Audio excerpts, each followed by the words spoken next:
Rey Vargas is confirmed as the official challenger for the WBC featherweight title. Execute Order 66. Let's go. Push the weight and now flex. Alive is one in the six. Fit the runner, boy, you nigga, no question. You will run a motherfucker high stepping. Hey, you never had a big enough weapon. Motherfucker never learned your lesson. I'm a 88 pack nigga. I'm a 88 pack nigga. I mean, day walker, drink blood, trains out, full moon, motherfucker change like a hoe. I'm just a nigga from the hood trying to stack a little cheddar for the money. Drew Titan Bronx on deck. Shout out to the mighty LDBC. Well, y'all know the drill. Boxing scene. Just saw this article. Rey Vargas intends to pursue mandatory shot at Mark Magsayo. That was fast, right? Link will be in the description, man. Unbeaten Mexican contender Rey Vargas was confirmed by WBC President Mauricio Sulaiman as the official challenger for the World Boxing Council's featherweight title. The new WBC featherweight champion was crowned this past Saturday night when Filipino puncher Mark Magsayo won a close 12-round majority decision over longtime Gary Russell Jr., who held the belt for over 6 years. 6 years, 10 months to be exact. During the traditional Tuesday meeting with the local media in Mexico, Sulaiman, unable to be present due to a commitment, communicated a message through Victoria Silva, who was notified that Vargas is the official challenger. Both Vargas and Magsayo were present at the meeting, as well as the coach of the Mexican boxer, Nacho Beristain. He's a great coach. I like Nacho. He's a great coach. Vargas himself had recently discussed in an interview with Dario I'm going to butcher this last name, about this scenario because he was tabbed as the mandatory challenger during the WBC annual convention that was held last November in Mexico City. We are the mandatory challenger, Mr. Sulaiman has just confirmed.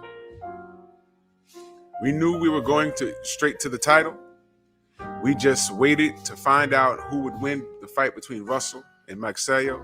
And since Magsayo is the new champion, then we are going against him.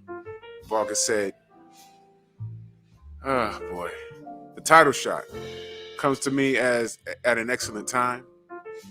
During the great period of my life with greater maturity, now I enjoy things more. I commit myself more. I have always been a perfectionist, but now I'm even more so. All this has taken me to where I am, and the goal is now to be world champion.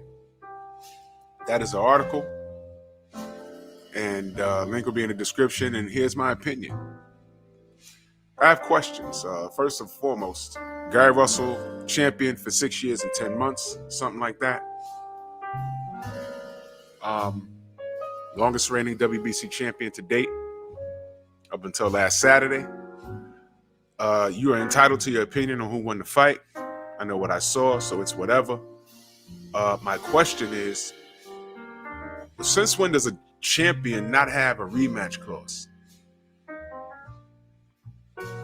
I'm just curious. I mean, was that Gary's fault?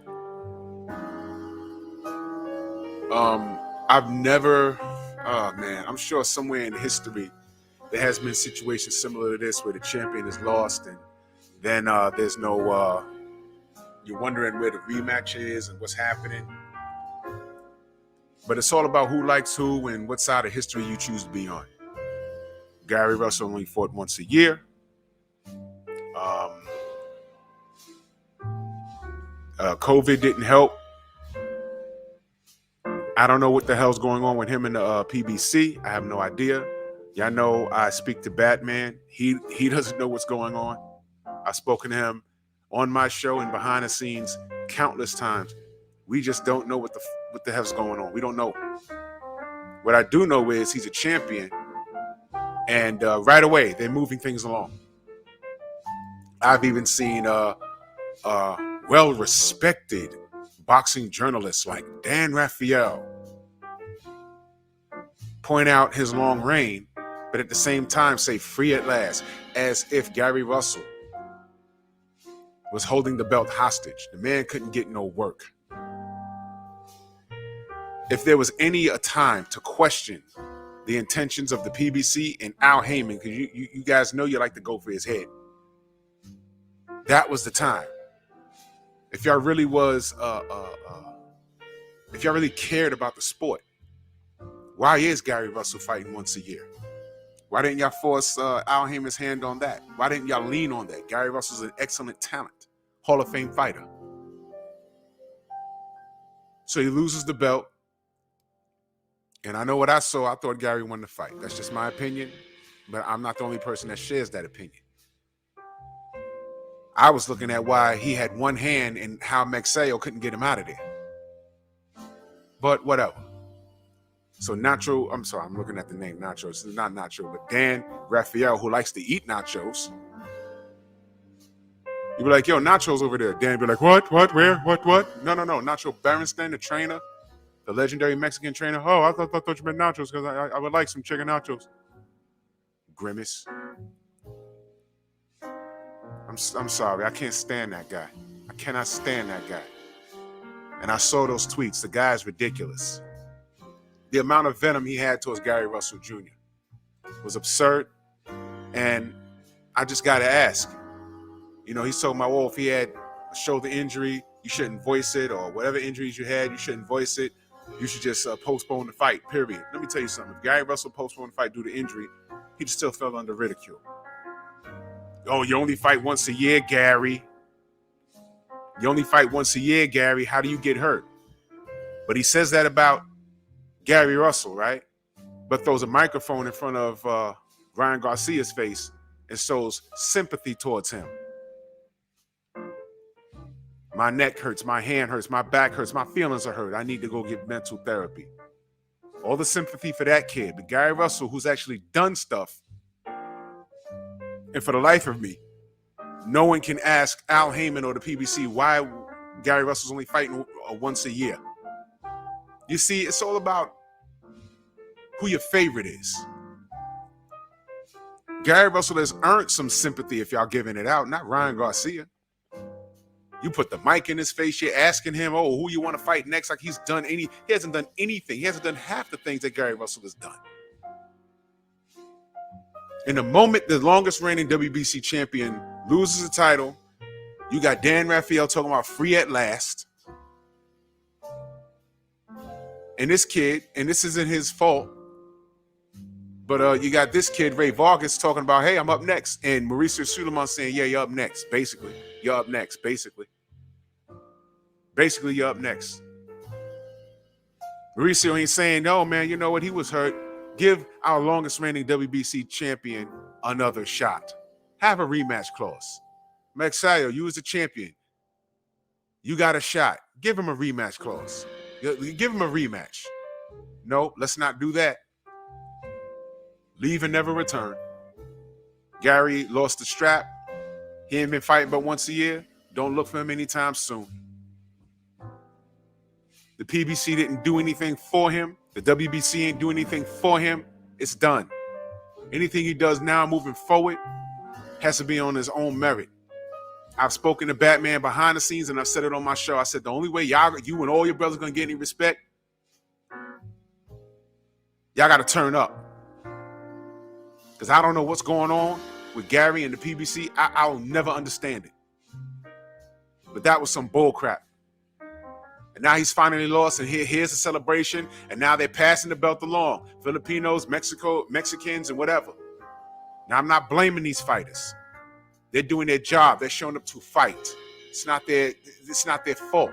The business is where the problem lies. This is ridiculous, man. But if you hate Gary, you don't care for him, this is nothing to you. If you're a race soldier in Viva Mexico, this is everything to you. If you're pro-Filipino, this is everything to you. But what you're not is a supporter of the sport. I support fairness. I don't know why Gary Russell doesn't have a rematch clause, and I don't know why the WBC isn't speaking up on his behalf. Well, I know why.